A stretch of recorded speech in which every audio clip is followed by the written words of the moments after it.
Hello, my name is Benji and welcome to Dice vs Cards. Today we're looking at 51st State as part of our Offbeat Chronicles, a series that casts its beady eye over games I've recently got to the table and that promises to deliver only the important and only the humorous information straight in your eyes and up your ears. So let's get this post-apocalypse started! In 51st State, you play as the leader of one of four major powers, looking to take over a world that has bollocksed itself by indulging in endless and fruitless wars to the point of ruin. So less post-apocalypse, more post you selfish bastards. But there has to be someone to pick up the mantle and the scraps, and so why not you? What this translates to in game terms is a tableau building, card drafting, resource management, take that game, aka plenty to get your teeth into. Each faction you choose from gives you a moderate sense of variable player powers, all in the form of obtaining certain types of resources easier than the others. So despite being a bit of a mishmash of elements, this is a fairly easy game to learn, and the amusing little anecdotes and running commentary in the rulebook only help with pushing the theme. Every turn starts with each player gathering resources, and then it's you taking action, I taking action, then Timmy, then Beatrice, and so on, and round you go until everyone's got their fill of actions.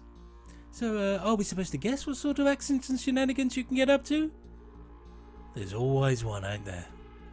Well, to do anything you need cards in your hand. Cards cater for all of your 51st State needs, and you'll be drafting them throughout. The drafting elements work really well where you're picking from a communal area, making hate drafting easier if you're that way inclined, and the first player is also the last player to draft, making things as fair can be. The cards are so important in this here cardboard box because they are the very definition of multifunctional, all representing locations which can be interacted with either by building them, which subsequently gives you access to their abilities and expands your city, brokering a deal with them which gives you a resource ramp at the start of every turn, or finally you can go full bully boy and raise one of your opponent's locations, giving you differing benefits dependent on the card.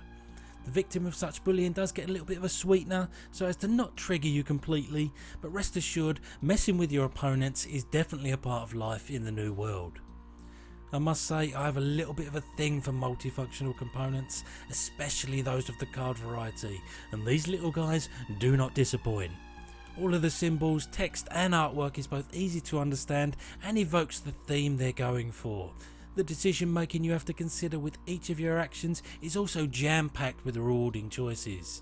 There aren't that many nailed on right or wrong ones, just varying degrees of prizes. There are also some secondary design choices that round out the overall package.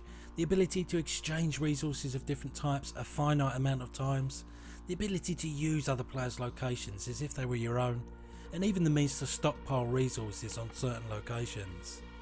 The definitive version and current printing of 51st State is the Master Set. This combines the core set with all the favoured expansion content to form one larger and modular edition.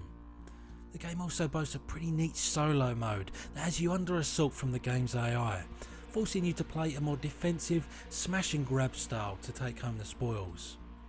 All in all, what we have here is a game that does what it says on the tin, provides comprehensive and well-rounded gameplay.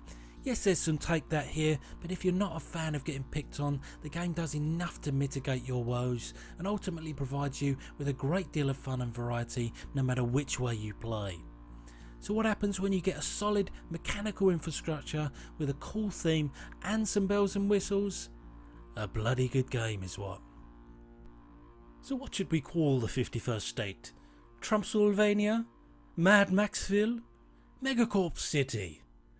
Man, things just got bleak.